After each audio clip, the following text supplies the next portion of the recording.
안녕하세요. 책한민국입니다. 오늘 소개할 책은 미래의 나를 구하러 갑니다. 지은이는 변지영, 임상 상담심리학 박사입니다. 내가 정말 원하는 것이 무엇이었는지, 내가 어떤 사람이 되고 싶었는지를 우리는 종종 잊어버립니다.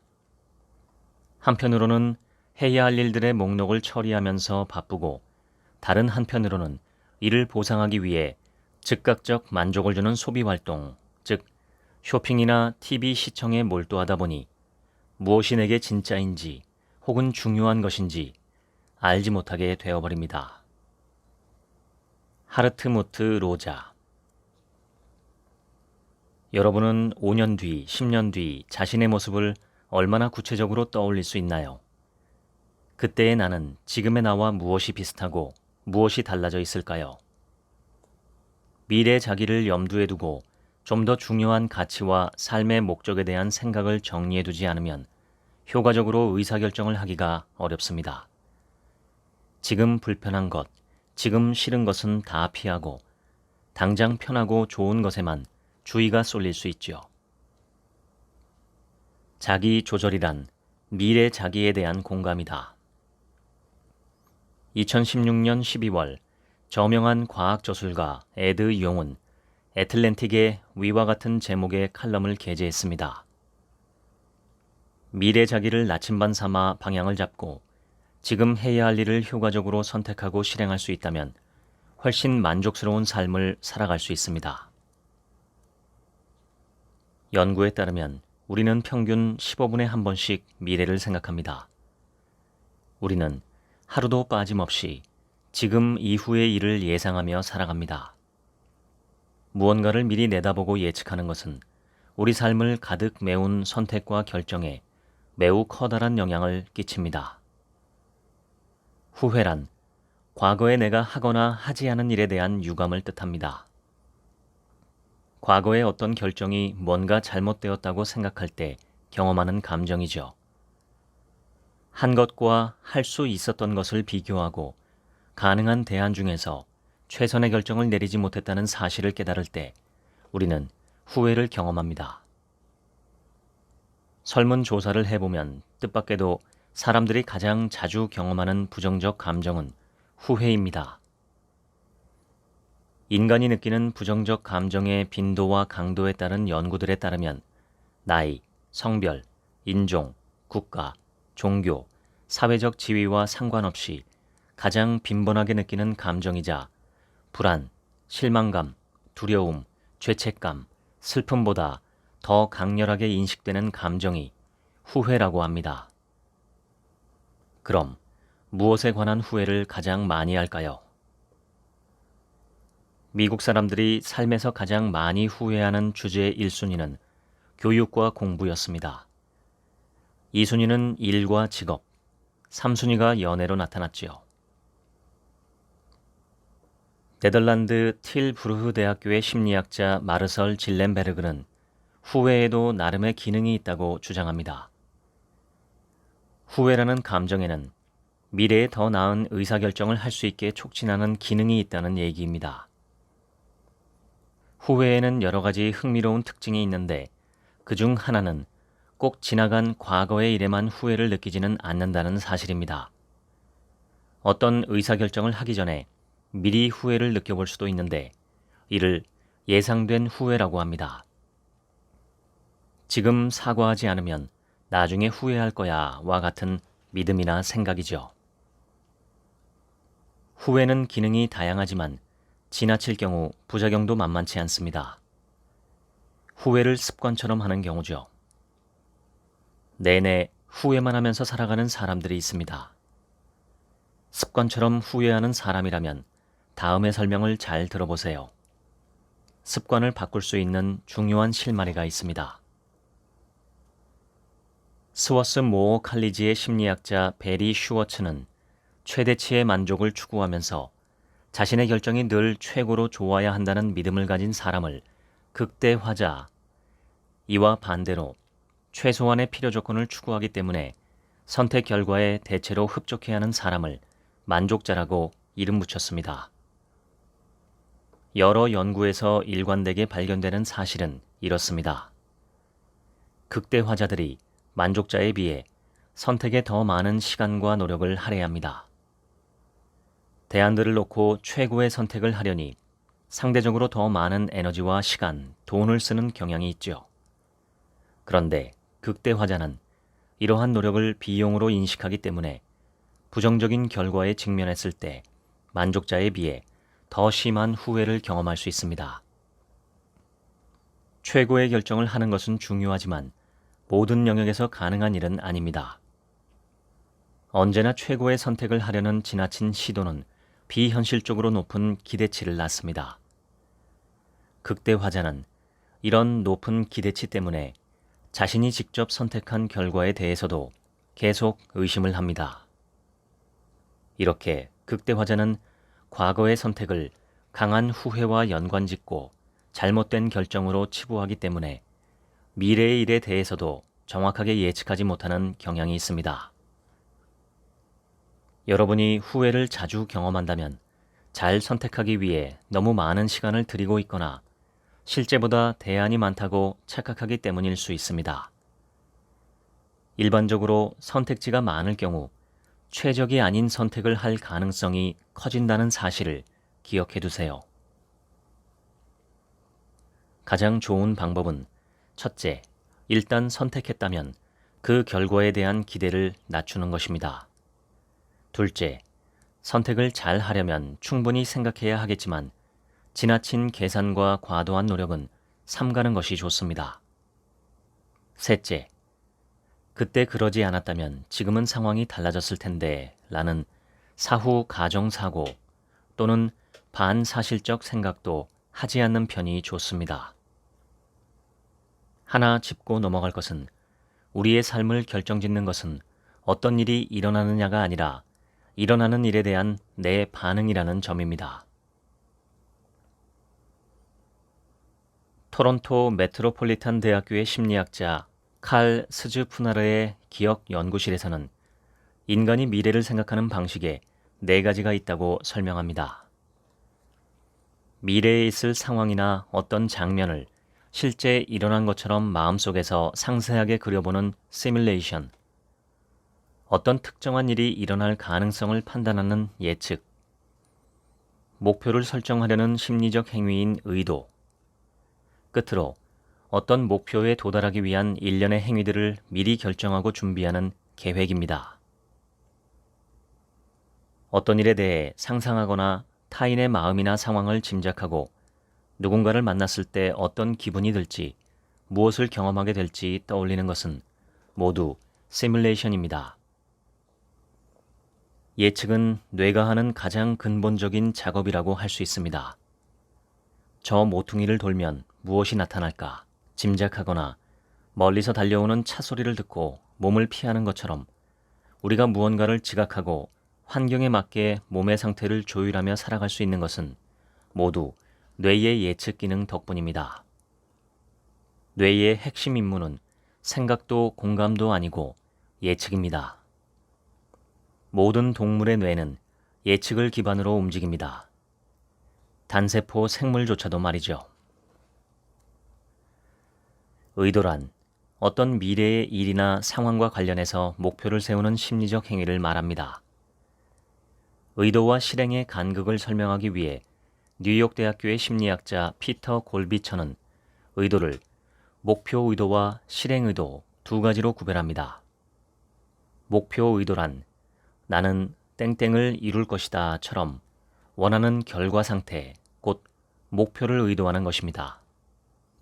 반면 실행 의도에는 상황 X가 발생하면 나는 Y를 하겠다와 같이 특정 상황에 따라 실행할 내용이 포함됩니다. 실행 의도는 언제 어디서 무엇을 어떻게 할 것인지를 하나의 짝으로 엮어두는 것입니다. 날마다 퇴근해서 집에 도착하자마자 가방만 내려놓고 현관에서 운동화로 갈아 신고 나와서 1시간 동안 공원을 걸어야지와 같이 여러 조건과 행위를 굴비 엮듯 하나의 시퀀스로 연결해두기 때문에 한 가지 행동을 시작하면 다음 행동으로 옮기기가 쉽습니다. 계획이란 A를 하고 나서 B, 그 다음에 C를 하자 식으로 어떤 목표를 달성하기 위한 일련의 행동을 사전에 결정하는 것입니다. 시뮬레이션, 예측, 의도, 계획. 이 네 가지 모두는 서로 연결되어 있고 동시다발적으로 일어나기도 합니다. 이들을 한데 묶는 핵심 주제이자 연결고리가 바로 기억입니다. 어떤 이유로든 과거 일에 대한 세부 사실이나 의미가 잘 생각나지 않는다면 미래에 대한 생각이 더 흐릿하고 모호하게 느껴질 수 있습니다. 과거에 대한 기억과 이해가 중요한 이유입니다.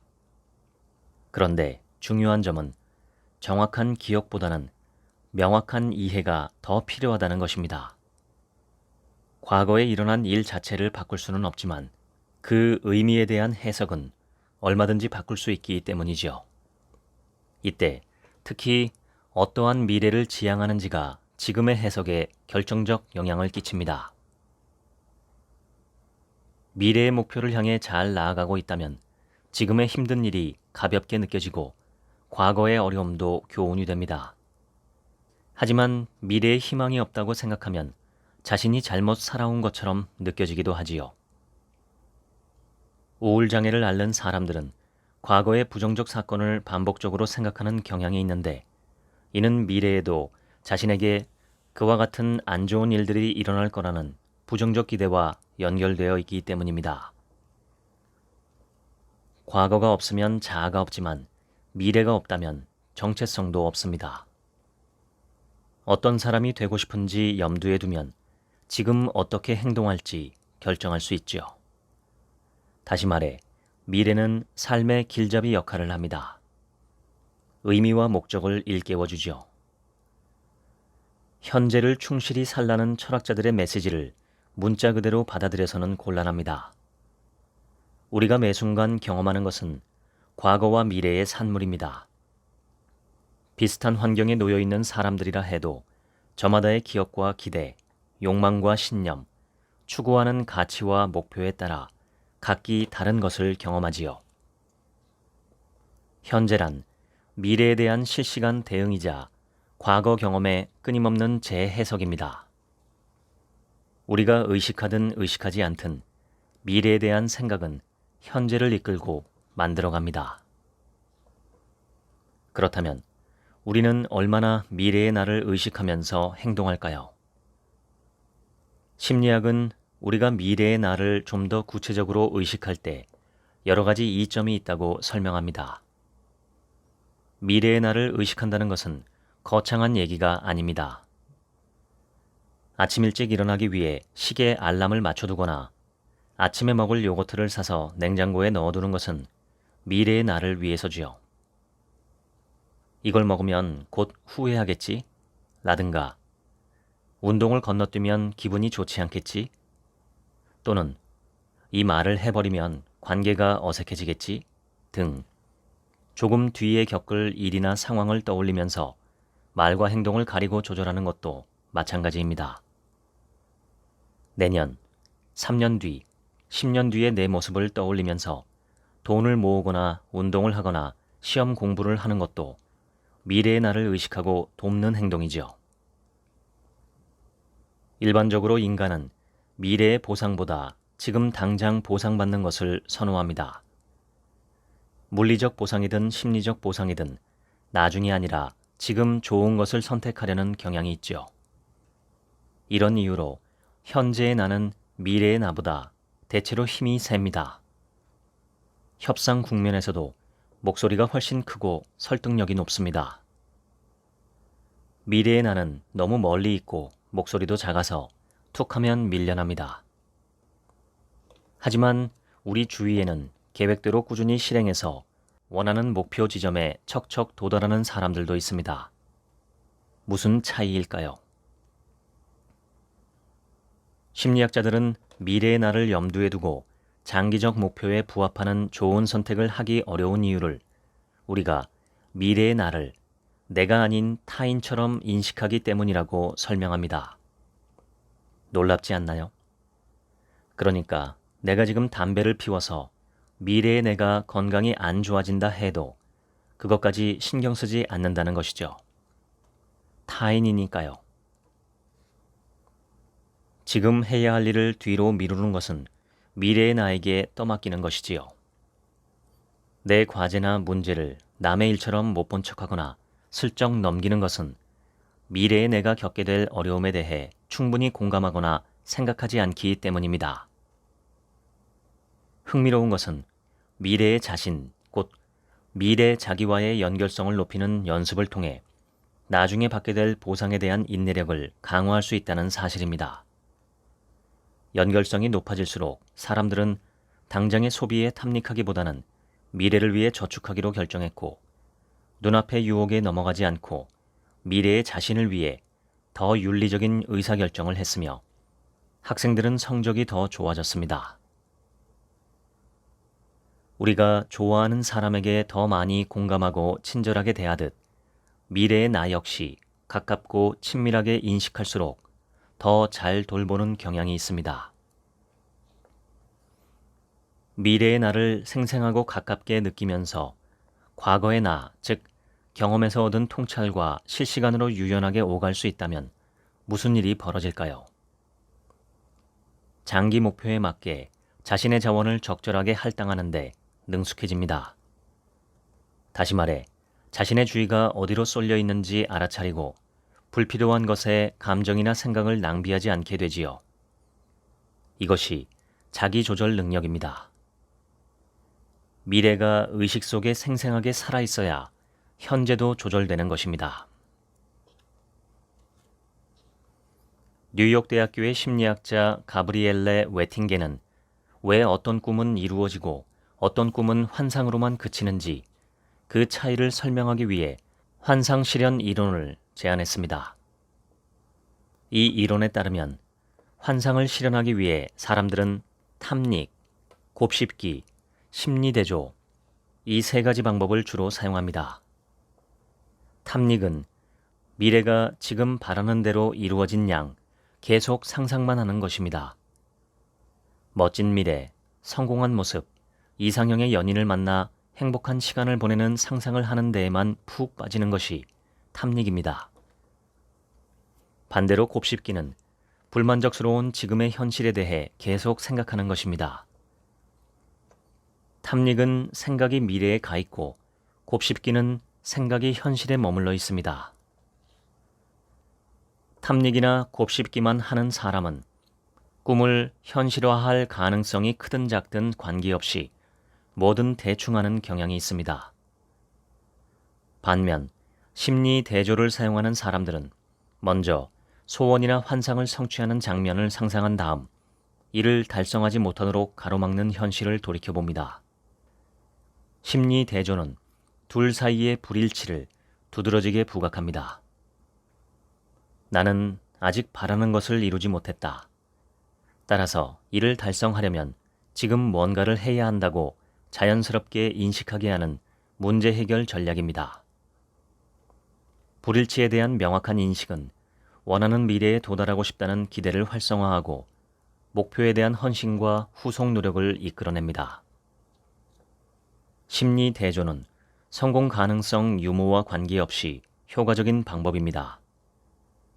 간절히 원하면서도 자신의 노력으로 해낼 수 있다고 생각되는 일이라면 심리 대조를 사용할 경우 바로 계획하고 실행에 옮김으로써 성공 가능성을 더 높일 수 있습니다. 애초에 무엇이 목표이고 무엇이 단순한 환상인지 구별하지 않고 두루뭉술한 꿈을 가진 사람이 많습니다.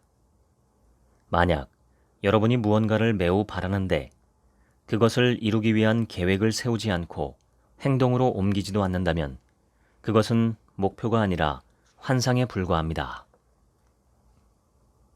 매우 강력한 전략 중 하나는 실행 자체에 집중하는 것입니다. 실행 의도는 왜 하는지, 결국 무엇을 바라는지와 같은 생각을 원천적으로 배제합니다. 왜 나는 계획은 잘 세우는데 실천이 안 되지? 라고 고민하는 분들은 매일 목표 의도만 세워서 그렇습니다. 생각이 그대로 행동으로 옮겨지는 것은 아니니까요. 자신의 패턴을 잘 관찰해서 사전에 대체 가능한 행동을 설정해두면 아주 간단하면서도 강력한 실행 의도가 됩니다. 예를 들어 볼까요? 밤에 과제를 하다가 갑자기 배가 고프면 나는 우유를 한 잔 따뜻하게 데워 마시겠다. 배달 음식에 접근하기 어렵게 밤에는 핸드폰 전원을 끄고 라면이나 정크푸드를 사두지 않는 등의 자잘한 조치들도 큰 도움이 됩니다. 밤이면 쌩쌩해진다며 웹툰과 온갖 영상 다 챙겨보면서 새벽에 일찍 일어나려면 어떻게 해야 하느냐고 묻는 분들에게 11시 이전에 핸드폰을 비롯한 모든 기기의 전원을 끄라고 말씀드리면 어색한 웃음이 돌아옵니다. 하나만 선택해야겠죠? X라면 Y 하자. 미래에 일어날 특정 상황이나 사건을 콕 집어서 X 항목에 넣어두고 이런 순간을 맞닥뜨렸을 때 어떻게 반응할 것인지를 구체적으로 정해 Y 항목에 넣어둡니다. 그러면 X라면 Y 하자와 같은 형태가 되어 의식적 노력을 들이지 않고 자동으로 행동을 일으킬 수 있습니다. 이처럼 목표에 일치하는 행위를 언제 어디서 어떻게 할 것인가 미리 세팅해두는 실행 의도를 if then plan이라고 부릅니다. 원리를 이해하고 자신에게 맞도록 정교하게 설계한다면 습관을 바꾸는 일은 전혀 어렵지 않습니다. 시간이 좀 필요할 뿐입니다. 나의 행동을 제어하는 주체가 내 생각에서 환경 신호로 옮겨가기 때문입니다. 굳이 계획하거나 의식하지 않아도 주변 환경에서 들어오는 신호를 받아 자동 반응이 활성화되는 것이 바로 습관입니다. 그래서 습관은 잘 바뀌지 않습니다. 뇌가 효율적으로 처리하는 자동 반응이기 때문에 의식적 목표보다는 내가 처한 맥락의 영향을 더 많이 받습니다. 예쁘게 말해야지 라고 생각하다가도 평소 쓰던 거친 말버릇이 툭 튀어나가고 몸에 좋은 음식을 먹어야지 라고 결심하고도 단골 분식집을 지나치지 못하고 떡볶이와 튀김을 잔뜩 사가지고 오기도 합니다. 동영상을 볼 시간에 차라리 운동하자고 결심했지만 퇴근해서 노곤하다 싶으면 익숙한 자세로 늘어지곤 합니다. 인지적 노력을 들이지 않고 자동으로 행동함으로써 그때그때 꼭 필요한 작업에만 머리를 쓰도록 도와주는 것이 습관입니다. 우리가 복잡하고 험난한 환경에서 적응하고 살아남을 수 있었던 것도 먹고 자고 말하고 움직이는 것과 관련된 여러 습관 덕분이죠. 결국 습관을 최적으로 설계해서 제대로 이용하는 것이 관건입니다. 바람직한 습관을 새롭게 익히고 원치 않는 습관을 폐기해야겠죠. 지난 30년간 습관을 주제로 한 연구가 급증함에 따라 심리학계에서는 습관을 어떻게 정의하고 측정할 것인가를 둘러싸고 많은 논쟁이 있었습니다. 무엇에 중점을 두는지에 따라 연구자마다 조금씩 차이가 있기는 하지만 하나의 상황과 하나의 행위 사이의 연합이 점차 강화되며 습관이 습득된다는 사실에는 대체로 동의합니다. 다시 말해 일관된 맥락에서 반복된 행동은 특정 상황에서 특정 행동이 수행되도록 하는 자동성을 증가시킨다는 것이죠. 이렇게 자동성을 확보한 행동들은 효율적이고 잘 의식하지 못하며 비의도적이고 통제가 어렵다는 4가지 특성이 있습니다. 추가적인 노력 없이 몸에 좋은 음식을 먹고 운동을 꾸준히 하려면 습관으로 완전히 정착될 때까지 반복해야 합니다. 거듭 말하지만 습관은 맥락 신호에 대한 자동 반응입니다. 신호들이 나타날 때마다 행동을 반복함으로써 습득되는 것이죠. 습관의 변화를 주려고 할 때 행동만 바꾸려고 하면 잘 되지 않습니다. 그 행동이 어떤 맥락에서 일어났는가, 어떤 환경과 연결되어 있는가를 들여다봐야 합니다. 어떤 상황, 어떤 맥락에서 그 행위를 반복했느냐를 이해하는 것이 핵심입니다. 과체중 및 비만인 성인 104명을 대상으로 8주 동안 프로그램을 실행하고 이후 8개월간 추적 조사한 영국의 한 연구 결과를 보면 매우 간단한 행동도 지속하면 효과를 낼 수 있음을 확인할 수 있습니다. 프로그램 참가자들에게 건강한 습관 정착을 위한 10가지 팁을 모니터링 체크리스트와 함께 제공하고 참가자 스스로 규칙을 정하고 어떻게 실행했는지 기록을 남기도록 했습니다.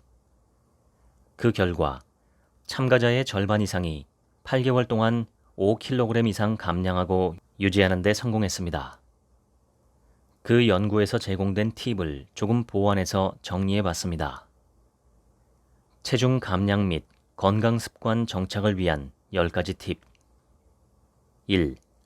매일 규칙적인 시간대에 식사하기. 2. 매일 할 수 있는 운동 한 가지를 골라서 실행하기. 특별히 없다면 하루 1시간 걷기. 3. 몸에 좋은 간식거리 미리 준비하기. 초콜릿이나 과자를 먹기 전에 미리 손에 닿도록 하기. 4.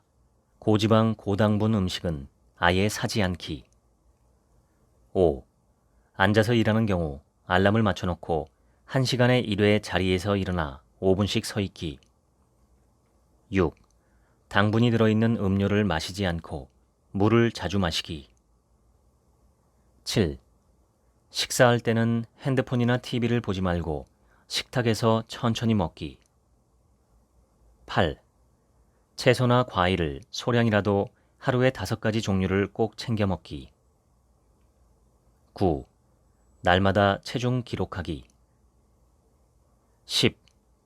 무엇을 먹고 마셨는지 모두 기록하는 식사 일지를 작성하기.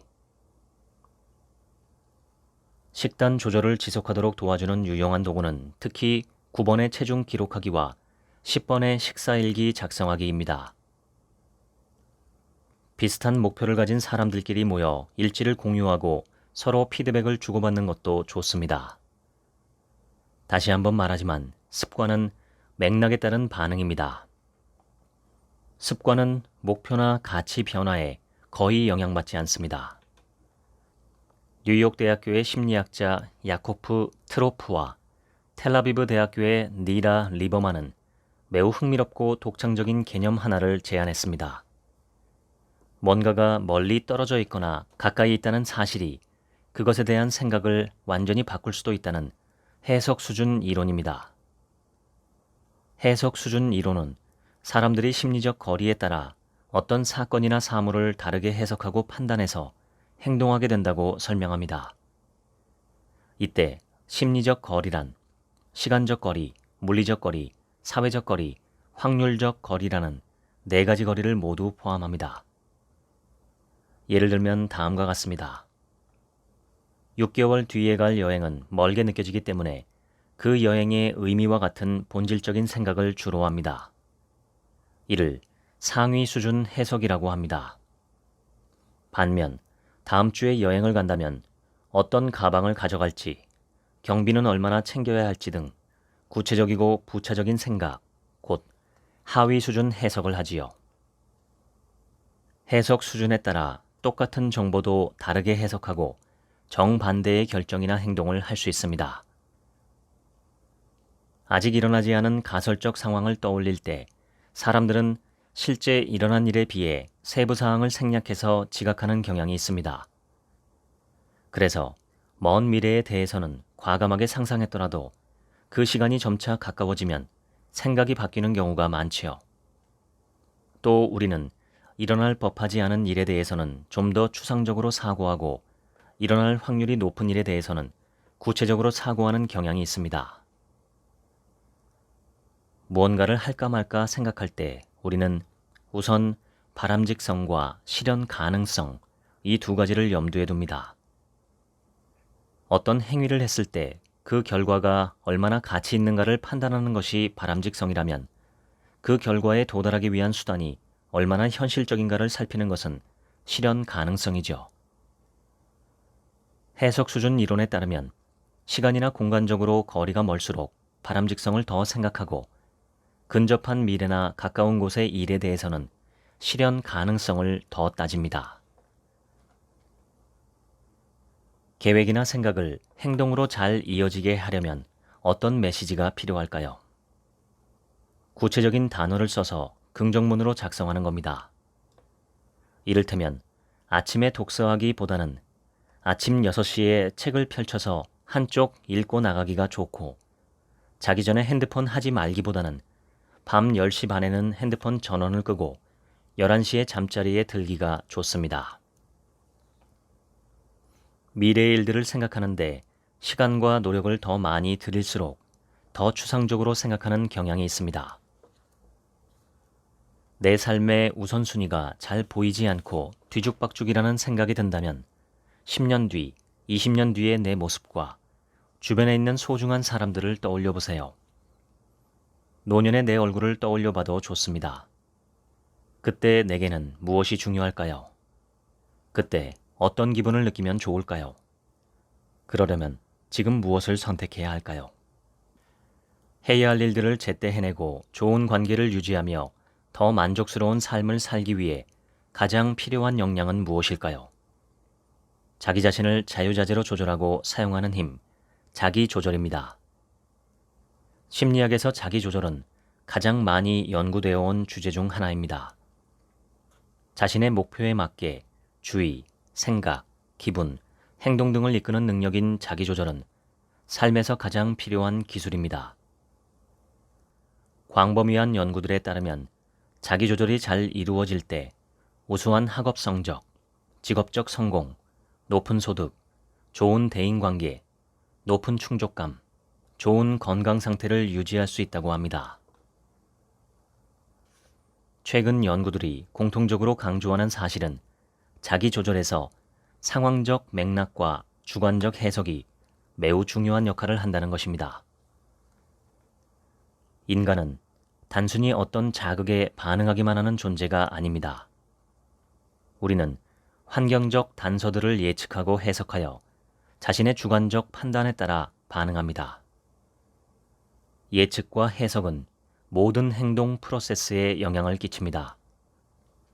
특히 자기 조절에 직접 영향을 끼치는 대표적인 예측 중 하나는 자신의 능력에 대한 예측, 곧 자기 효능 기대입니다. 국내에서 흔히 자기 효능감이라고도 불리는 자기 효능 기대는 자신감이나 유능감으로 오해되는 경우가 많습니다. 자기 효능 기대라는 용어를 고안해낸 심리학자 앨버트 밴듀라는 특정 상황에서 어떤 것을 성취해내기 위한 행동들을 얼마나 잘 실행할 수 있는지에 대한 믿음이라고 정의했습니다. 잘할 것 같은 막연한 기분이나 일시적 느낌이 아닙니다. 모든 일을 잘할 수 있다는 자신감도 아닙니다. 특정 조건에서 어떤 과업을 자신의 기술이나 능력으로 해낼 수 있는가에 대한 인식입니다. 내가 어떤 것을 잘한다 라는 믿음이 아니라 잘할 수 있다라는 믿음이고, 잘하기 위해서는 어떤 행동이 필요한지 아는 것까지 포함합니다. 자기 효능 기대가 높은 사람은 건강에 도움이 되는 좋은 습관을 많이 갖고 있고, 학습이나 업무에서도 좋은 성과를 내는 것으로 알려져 있습니다. 또 시련이나 실패를 겪어도 회복하는 힘이 강하고 스트레스에 대처하는 능력도 높습니다. 자신의 행동이나 환경, 생각, 감정을 잘 조절할 수 있다는 느낌은 건강하고 행복한 삶을 위해 꼭 필요합니다.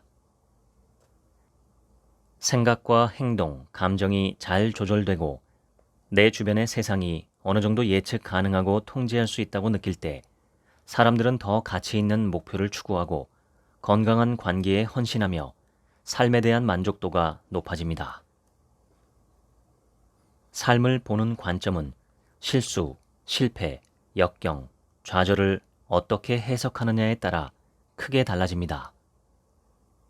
내 경험에 대한 해석이 곧 새로 일어날 일들에 대한 예측이 되기 때문에 무엇을 어떻게 보느냐에 따라 완전히 다른 세상을 살게 된다고 해도 과언이 아닙니다. 마인드셋이란 나 자신에 대한 해석과 예측의 핵심입니다. 여러분은 자신의 성격이나 능력에 대해 어떻게 생각하나요? 어느 정도 정해져 있어서 잘 바뀌지 않는다고 믿나요? 아니면 배움과 경험을 통해 나아질 수 있다고 믿나요? 이러한 믿음의 차이가 실제 삶에 어떠한 영향을 끼치는지 오랫동안 연구한 스탠퍼드 대학교의 심리학자 캐럴 드웩은 전자를 고정 마인드셋, 후자를 성장 마인드셋이라고 부릅니다. 30년간의 연구를 통해 밝혀진 결과들 중 핵심만 간추리면 다음과 같습니다. 1. 성장 마인드셋을 가진 사람은 삶을 앞으로 나아가는 과정으로 보기 때문에 새로운 도전을 즐기고 자신을 발전시키는 배움에 중점을 두는 목표를 선호합니다. 반면 사람은 잘 바뀌지 않으며 개인의 능력과 특성도 대체로 정해져 있다고 믿는 고정 마인드셋을 가진 사람은 자신이나 타인의 능력이 얼마나 되는지 판단하는 것에 익숙해서 지금 당장 잘한다고 인정받는 것을 중시하여 결과 중심의 목표를 선호하는 경향이 있습니다. 2. 성장 마인드셋을 가진 사람은 배움에 초점이 맞춰져 있어서 크고 작은 어려움이나 실수를 경험하더라도 이를 학습의 과정으로 여기고 무엇을 배울지에 초점을 둡니다. 반면 고정 마인드셋을 가진 사람은 일이 잘 풀리지 않으면 자신이나 타인의 능력이 부족하거나 뭔가 근본적인 문제가 있어서 실패했다고 여기기 때문에 좌절하기 쉽습니다. 3. 마인드셋은 교육과 훈련으로 변화할 수 있습니다. 게다가 변화된 마인드셋은 시간이 지나도 유지되어 미래의 긍정적인 결과를 끌어낼 수 있습니다. 미래를 바라보는 관점 또한 마인드셋에 따라 달라집니다. 고정 마인드셋을 가진 사람은 개인의 특성이나 능력, 행동이 잘 변하지 않는다고 보기 때문에 미래도 지금과 별반 다르지 않을 거라 생각하는 경향이 있습니다. 반면 성장 마인드셋을 가진 사람은 시간이 지나며 새로운 경험을 통해 변화하고 발전한다고 믿기 때문에 누구에게나 미래는 지금과 다를 수 있다고 여깁니다. 비슷한 경험을 하더라도 마인드셋에 따라 다르게 해석하고 다른 의미와 가치를 부여하기 때문에 다른 결정과 행동을 낳습니다. 마인드셋은 잘하고 못하고 능력이 있고 없고의 문제가 아니라 가변적이라 생각하는가 아닌가의 문제입니다. 실패에서 배우고 실수를 통해 익히겠다는 성장 마인드셋을 강화하면 자기 효능 기대도 높아집니다. 어려움이 있더라도 끝까지 밀어붙여 과제를 마무리하는 힘이 늘어납니다. 자기 효능 기대에 가장 직접적인 영향을 끼치는 것은 직접 경험입니다. 초반에 잘하지 못해도 계속 해나가다 보면 경험이 쌓이고 나름의 요령이 생깁니다. 결국 끝까지 해내는 힘은 실수와 실패, 어려움과 시련을 얼마나 잘 견디고 거기서 무엇을 배우는가에서 나옵니다. 마인드셋은 한마디로 어려움으로 인한 불편감을 어떻게 받아들이고 해석하느냐의 문제입니다. 고정 마인드셋을 가진 사람처럼 위협으로 느낀다면 실패나 실수가 부정적인 결과로 인식되어 목표를 포기할 수 있죠. 반면 성장 마인드셋을 가지고 배움과 성장의 기회로 본다면 목표를 향한 긴 여정에서 시행착오는 당연히 겪어야 하는 필수 코스로 여겨집니다. 따라서 새로운 경험을 쌓으며 배우고 발전하는 데에는 성장 마인드셋이 훨씬 유리합니다. 성장 마인드셋을 기르기 위해 거창한 교육이나 대단한 훈련이 필요하지는 않습니다. 힘든 처지에서도 희망을 포기하지 않고 자신의 길을 개척하는 사람들의 이야기, 자신만의 목표와 전략을 세우고 꾸준히 실행하여 성장을 이루어낸 사람들의 이야기를 읽는 것만으로도 성장 마인드셋을 기를 수 있습니다. 또 함께 일하는 동료, 함께 공부하는 친구와 서로 성장 마인드셋을 키워줄 수 있습니다. 누군가와 같이 뭔가를 하는 방식을 선호하는 분이라면 목표와 계획을 세우고 친구들과 공유하세요. 그리고 서로의 여정을 지켜보면서 성장 마인드셋에 초점을 맞춘 대화를 해보세요. 예를 들어, 너 그거 잘하잖아 보다는 점점 더 나아질 거야 또는 너는 성장을 포기하지 않을 거야 와 같은 대화가 더 좋습니다. 실수나 실패, 좌절과 시련을 경험할 때는 우리가 여기서 무엇을 배울 수 있을까와 같은 접근이 필요합니다. 좋은 목표가 좋은 삶을 만든다고 해도 과언이 아닙니다. 그렇다면 좋은 목표란 무엇일까요? 그 전에 나쁜 목표가 어떤 것인지 먼저 살펴보겠습니다. 1. 추상적이고 모호하다. 2. 달성할 수 없는 허황된 것이다. 3. 시기와 기한을 정하지 않았다. 4. 최선을 다하자처럼 목표를 달성했는지 아닌지 알기 어렵다. 이 네 가지를 보완했는데도 잘 세워진 목표인지 아닌지 판단이 서지 않는다면 다음의 요소들이 갖추어져 있는지 확인해 봅니다. 1. 달성 여부를 구체적으로 파악할 수 있어야 한다. 2. 과정을 정기적으로 모니터링해야 한다. 3. 그 분야에 대한 지식과 기술이 충분해야 한다. 4. 자기 효능 기대와 성장 마인드셋이 동반되면 더 좋다. 우선순위와 목표가 명확히 정리되었다면 목표 달성을 방해하는 현재의 요소와 여건, 말과 행동의 습관 등을 점검합니다.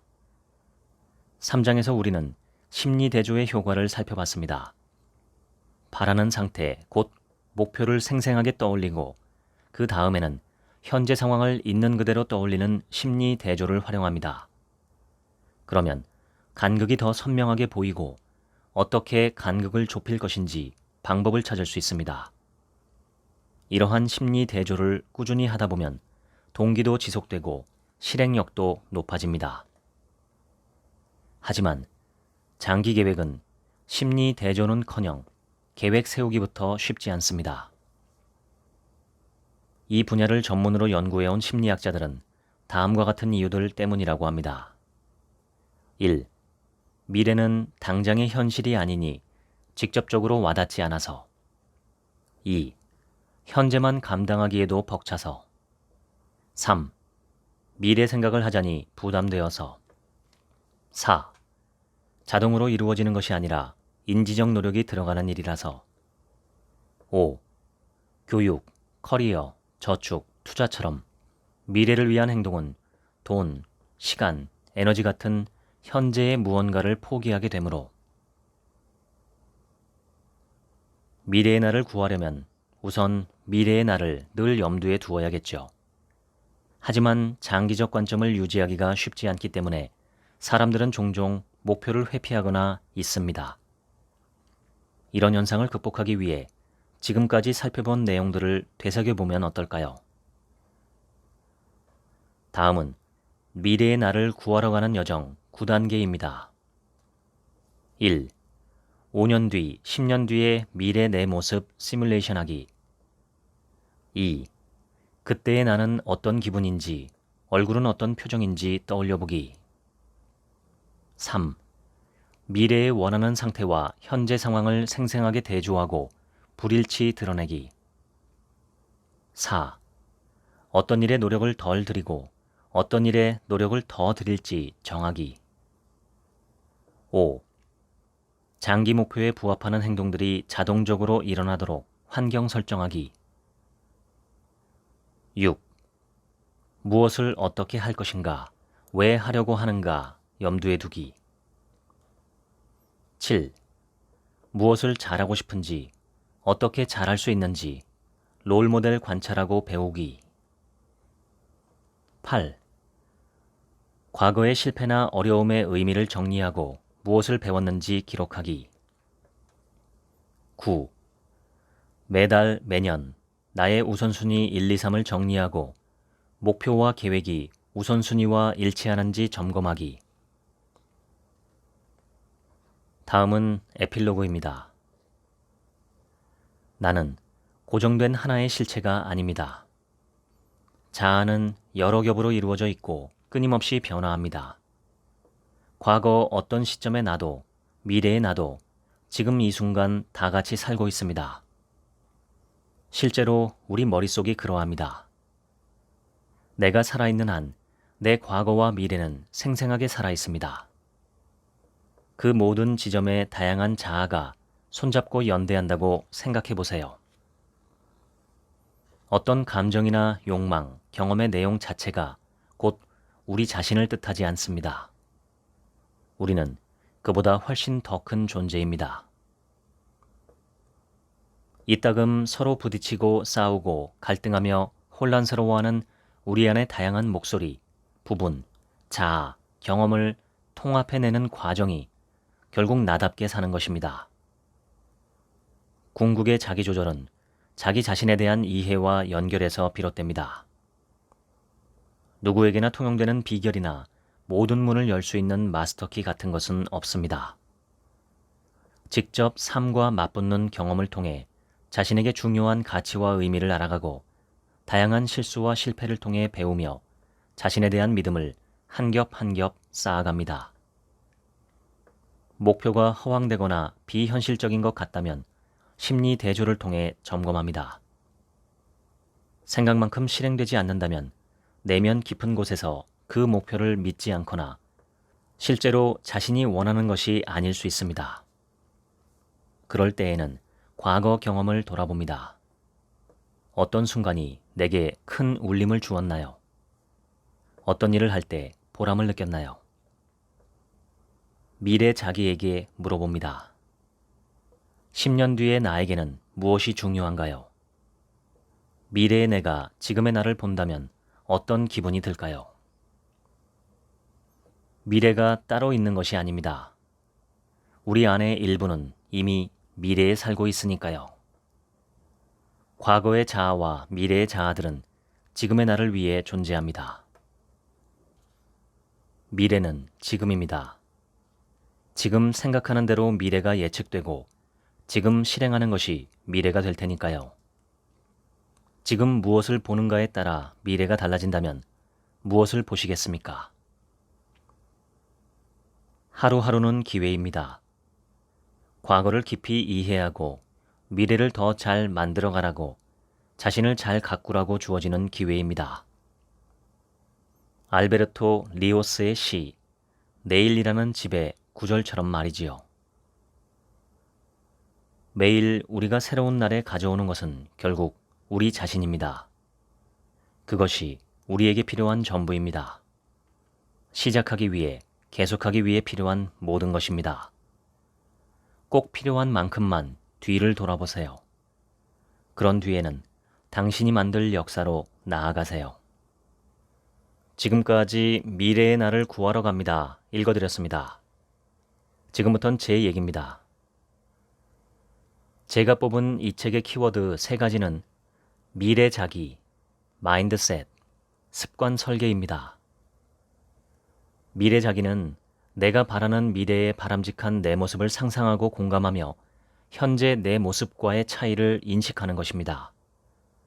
마인드셋, 특히 성장 마인드셋은 나 자신을 고정불변의 존재가 아니라 얼마든지 성장하고 발전할 가능성이 있는 존재로 보는 시각입니다.